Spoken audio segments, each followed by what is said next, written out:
Mnangagwa spokesperson George Charamba warns against opposition protesters who vow to take the street against ZanuPF a constitutional coup. Kusangana kwatinoita pano pachannel yenyu Magaba News panokuigira news dzinenge dzichiitika munyika yedu yeZimbabwe, tichingokurudzirana kana uri mutsva, hit the subscribe button and also turn the notification bell so that when you post any news and update you will be the first one to see our trending news yatinenge taisa pana pa YouTube channel yenyu yeMagaba News. Zuva ranhasi tauya takabata nhau dziri kutaurika munyika yedu yeZimbabwe mushure mekunge maopposition ozvipira kuti abatanidze macitizen emunyika yeZimbabwe vapinde mustreet vachirwira kodzero dzavo dzekumbunyikidzwa kuri kuda kuitwa constitution remunyika yeZimbabwe.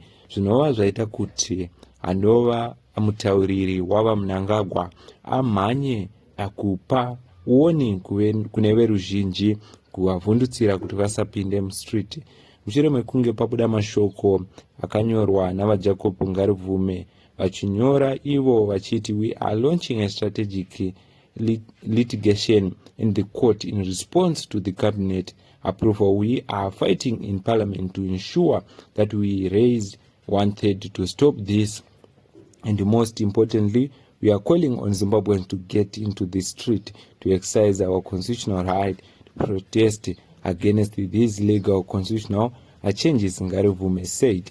So Ngarivume vanyora mashoko aya vanova opposition leader anyora mashoko achitirwira nhau kuti pasaitwe nhau ze2030. Spokesperson wava Mnangagwa anova George Charamba onyora achipa yambiro achiti ndizvo zviripo mufunge, iye akaenderera mberi achiti changu kukuyambirai maererano nekunze.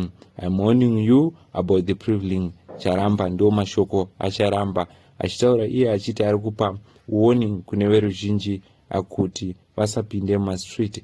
Zvinova zviri zvinhu zvaita kuti vanhu vazotaurawo vachiti yaari kuti deceive action yaari kuti ada kupa macitizen bumbiro remutemo risati rachinjwa ravari kuda kuchinja rinogara richitaura kuti macitizen anobvumirwa kupinda achirwira kodzero dzavo ende zvakanyorwa muconstitution. So veruzhinji vonzwa nhau idzi dzichitendedzwa madzipepanhau akasiyana siyana.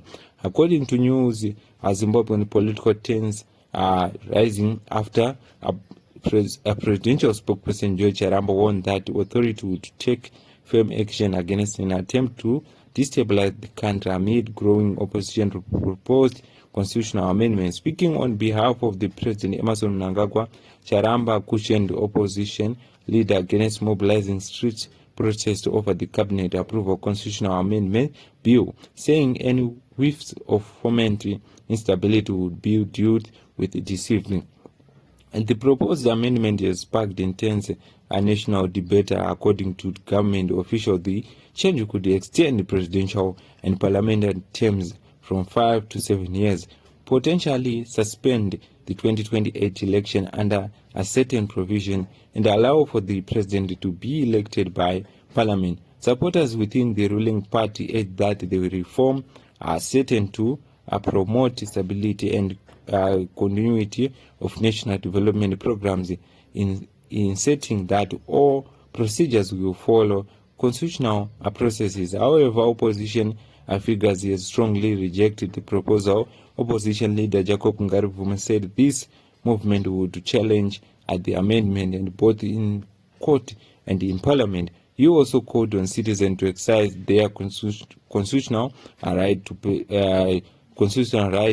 to peaceful protests, urging that the proposed change risk weaken diplomatic safeguards. Charamba warns signal as a hardening stance from government as political temperature rise while authorities maintain that reforms are being handled legal. Critics say a broader public conversation and consensus are necessary before any major constitutional changes are enacted.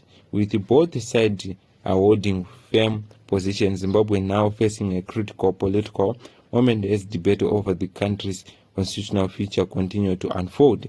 So muri Zimbabwe ndona wiri kutaura ndo mashoko ari kubuditswa vaJoji Charamba vari kuti vanhu vakapinda mustreet hapachaitwa deceive action ichaitwa ipapo kuti vanhu vamiswe kupinda mustreet.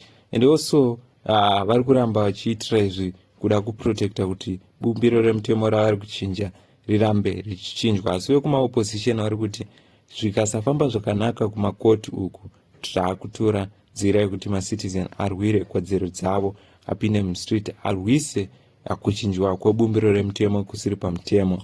Ndidzo news dzatanga tikabata pano pachannel yenyu yeMagaba News. Kindly support us YouTube channel yenyu inokupai nhau dzinenge dzichitendera chiti. Kana unga usati wabaya kabutton kakanzi subscribe, kindly support us nekubaya kabutton ikoko. Kana wanga wakabaya tokutendai nekutsigira Magaba News. Rambai mchidedza vamwe vagokwanisa kutsikira YouTube channel yenyu yeMagaba News.